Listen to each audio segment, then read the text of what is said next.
So I played a game called Cosmic Wheel Sisterhood. It's about a space witch. And, she's a fortune teller.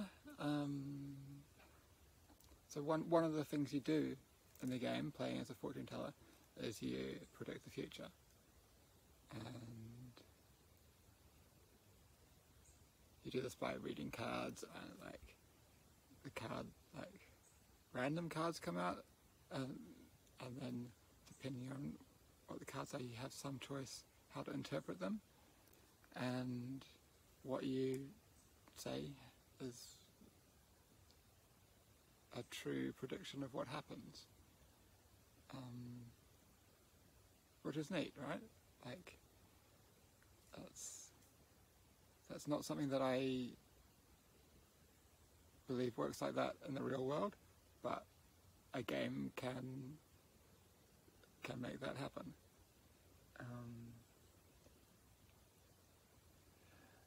But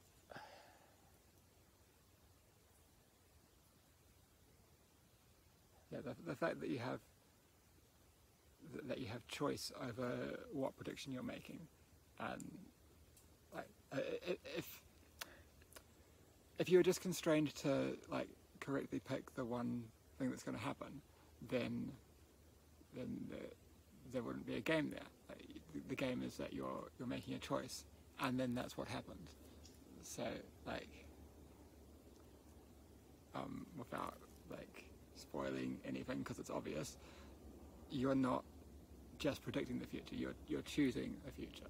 Like, there's a set of possible events that can happen, and which one you predict is going to happen is the one that happens.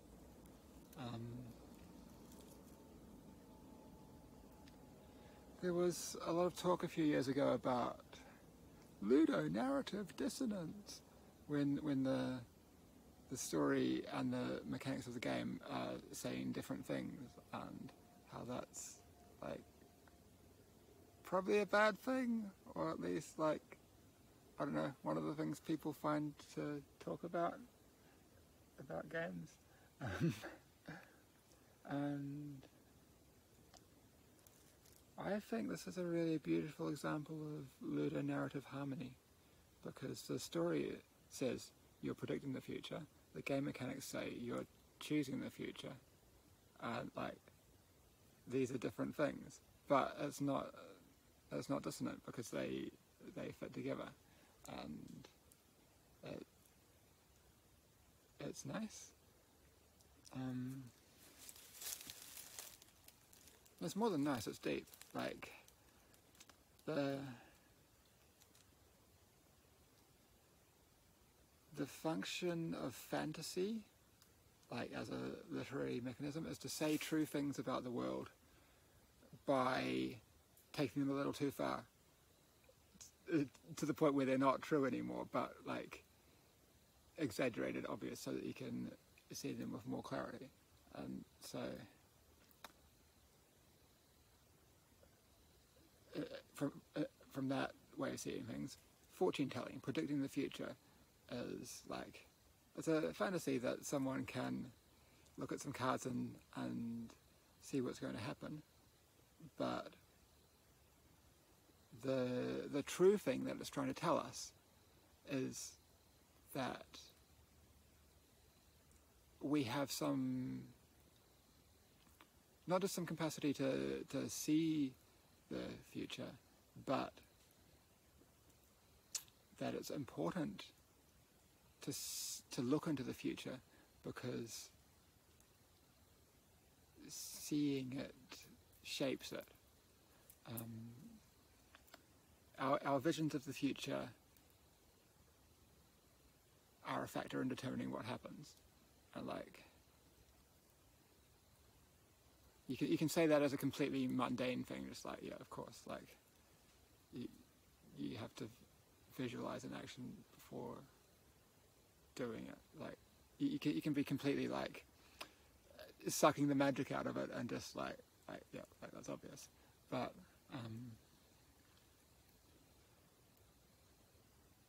yeah, this game does a great job of putting the magic into it and saying, like letting us imagine for a bit, like what if you could see the future, and then seeing, like in the mechanics, that seeing the future is actually shaping the future. And then what if we could shape the future by just declaring a thing about it and then it happened? And then like from going to that imagined level, you can step back to reality and say, well, like I can't 100% with force of guess like make the future happen by declaring it, but like maybe I can envision and imagine a bit more strongly, effectively than I have been.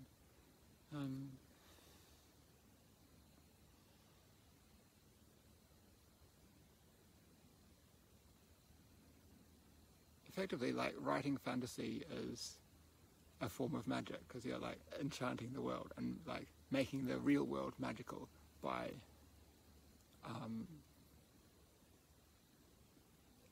telling about the things that actually exist in the real world in a magical way that makes us see that they are like special, and like yes, sometimes telling them about them in a way that's beyond what's real, but in a way that casts the magic upon the real.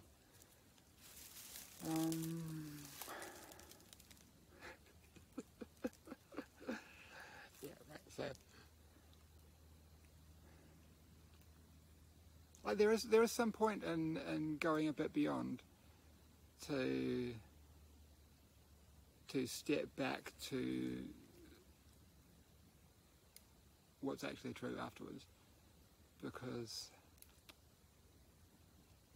we tend to be a little conservative, like not capital political, just like in general, we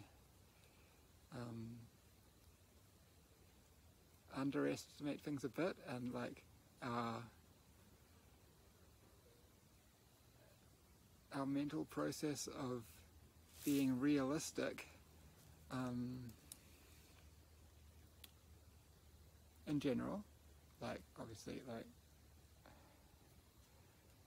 there's people have diverse things going on in their mental processes, some of them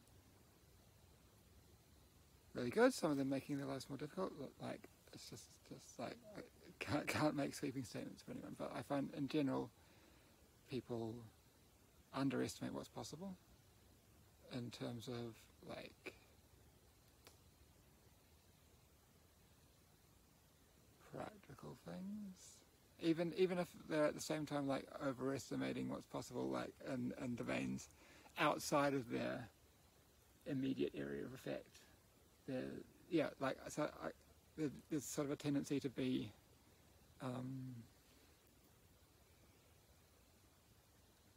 less constrained by reality the further something is from you, but the closer it is to you to be over constrained by your idea of reality in a way that reduces to even a subset of what's realistically possible, and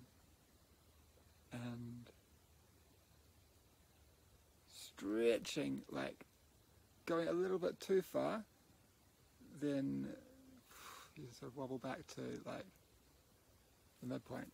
There's a natural process of restoring alignment, and if you push too far in one direction and then release, like I'm like in the material, like the skeletal and muscular system, as well as in the emotional, reasoning, intuition. It's because they kind of like run on the same computational hardware, right? It's,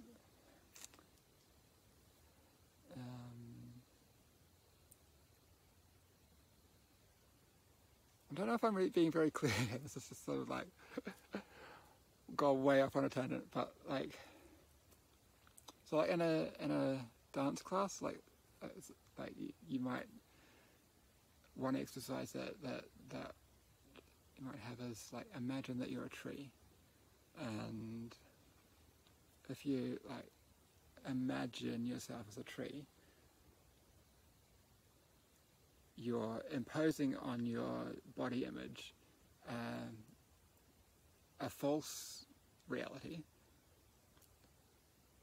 but that gets processed back into what's actually possible within the material constraints, and you embody a bit more treeishness. So what's happened now is like where I'm touching the ground, there's like a stronger stability, because like you imagine a tree, it's got deep roots, like that's just something that comes intuitively. A little bit straighter, tall, strong, like it's just like, and this is a false image. Like, I'm not literally a plant, but like it has produced true embodied effects, and like, you know, if I kept striving every moment to be a tree, like that would be unhealthy. But taking a moment of fantasy to like what if I was a tree? What qualities would change in me if I was a tree? Gives a space to see like, oh, what realistic tree-like qualities one could have, and then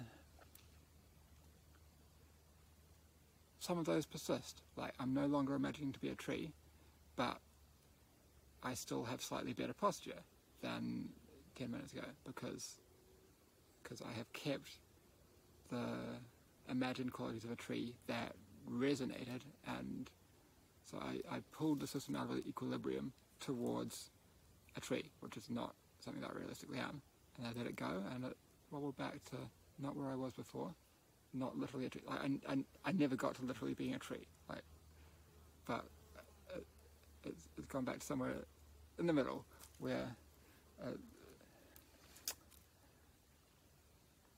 So this is like completely a digression from the game I was trying to do like a review of, but like I think it's healthy to have fantasy, and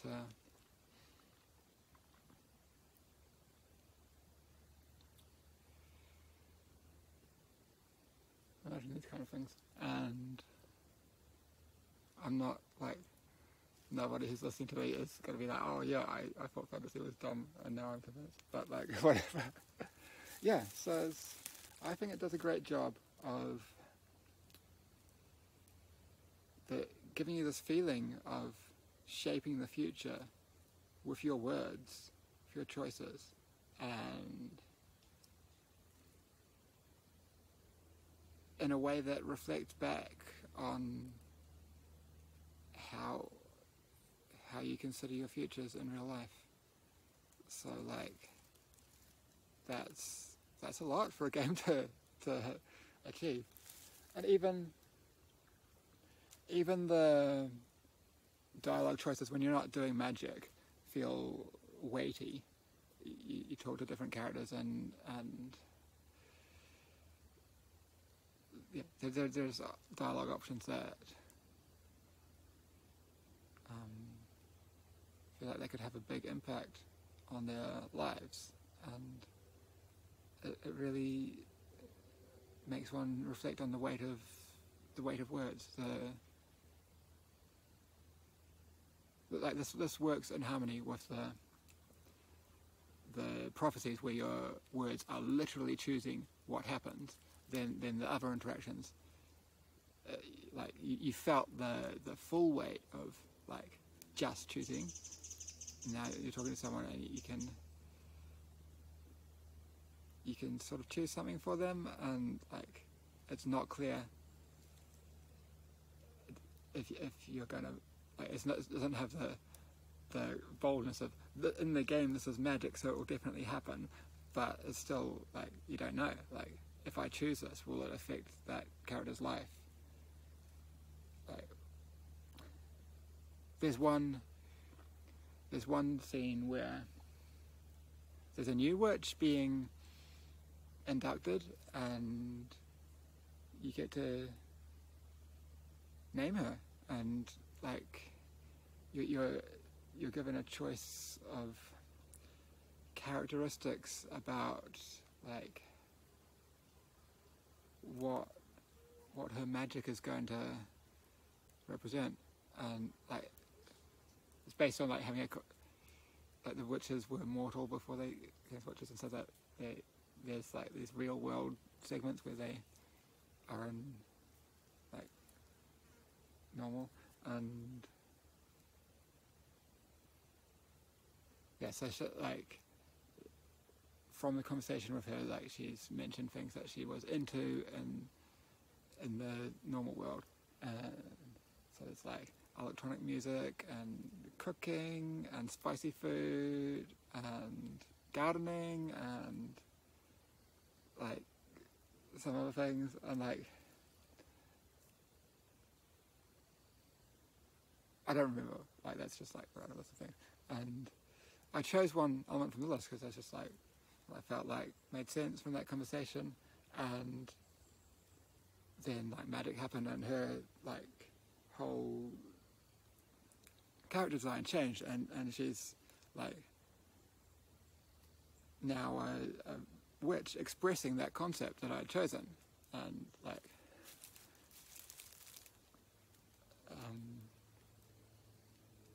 it made me really curious, like did they have 6 different character designs for which one you chose, or did I just happen to choose the right one? Like it would seem like a lot of art to have an electronic music witch and a cooking witch and like everything, but it's like it's not impossible. It's like how much work has gone into the exponential expansion of the choice tree in this game. So I ended up playing it through again because I had enough of these questions to want to peek behind the curtain and see what happened if I chose different things. And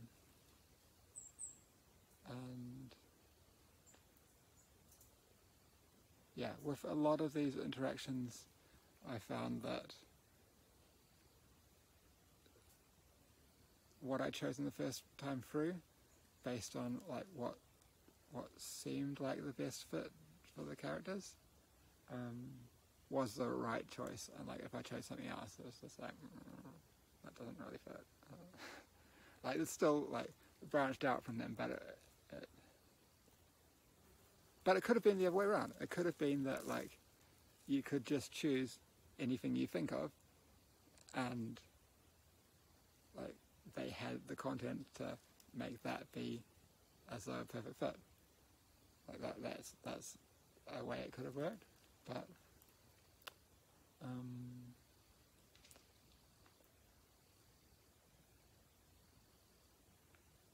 yeah, it gave me the feeling of being quite good at reading people. That like I was listening to these characters. Like this is part of what like in real life a fortune teller does. Like the skill is more about like listening to people and telling back to them what they said, since you can't like literally. Yeah. So yeah, that's another like harmonious thing of the game, that like you spend a lot of time doing the skill that real life fortune tellers practice, in the absence of being able to actually magically predict the actual future. And yeah, I felt like I did fairly well at it. I'm not sure if that's because the game really effectively pointed me towards it, or because like But yeah, playing for a second time, I chose like the wrong answers and they turned out to be wrong. Well, yeah, okay. But it would have been interesting if it had just turned out that every answer was right. But then also like the actual predictions you make, every answer is right because that's what happens, even if it's not like right in terms of getting the outcome you want. There's a section in the game where some of your close trusted friends are advising you. What one of the piece of advice they give you is basically to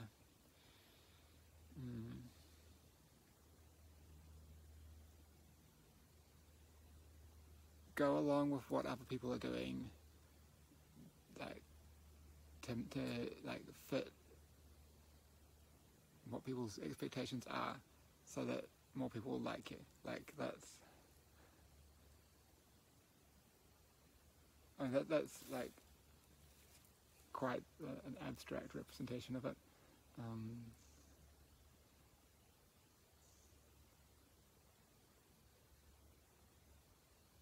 Yeah, it was like it's when they're giving you this advice, it doesn't sound like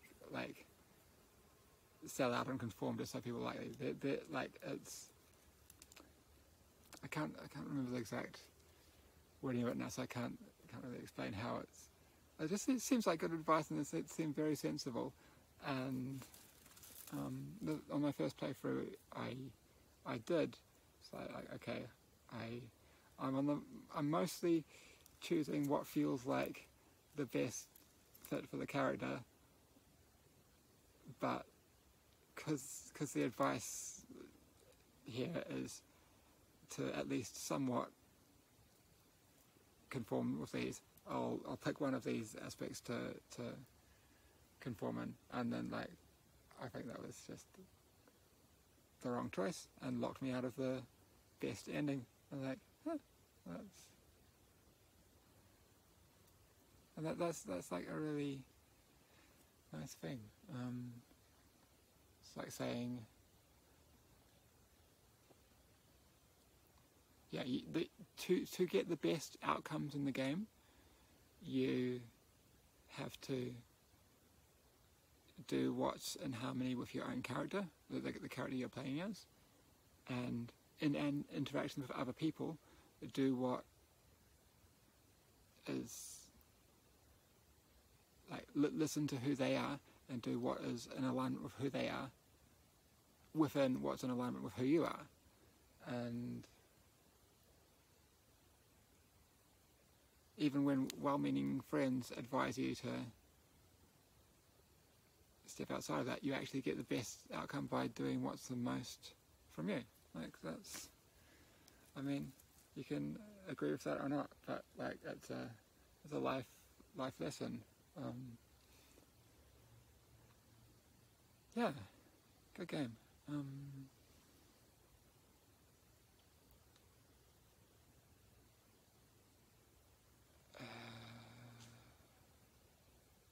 It's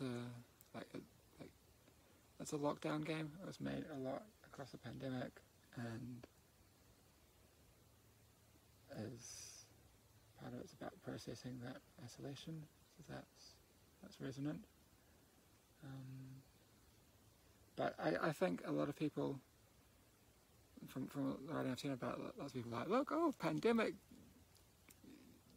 zeitgeist or whatever. I'm like, there's that there, but like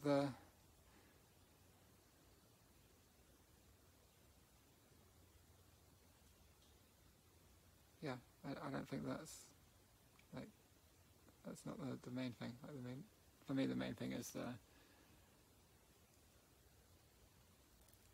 predicting the future as shaping the future, the weight of your words, what you say to someone can shape their life, and get the best results by doing what comes from your true self, and in interacting with other people, understand who they are and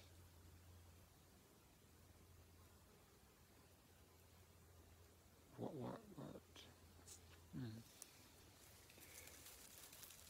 Is there anything else I wanted to say?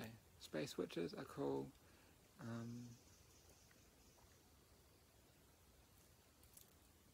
It's interesting. There's one point where you make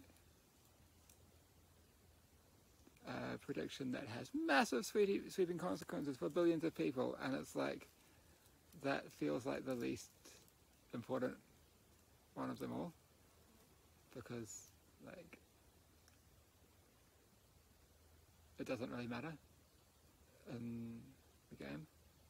It's just like, yes, somewhere out there lots of people are affected by this, but like the decisions that feel really weighty are about the small scale personal relationships. Yeah.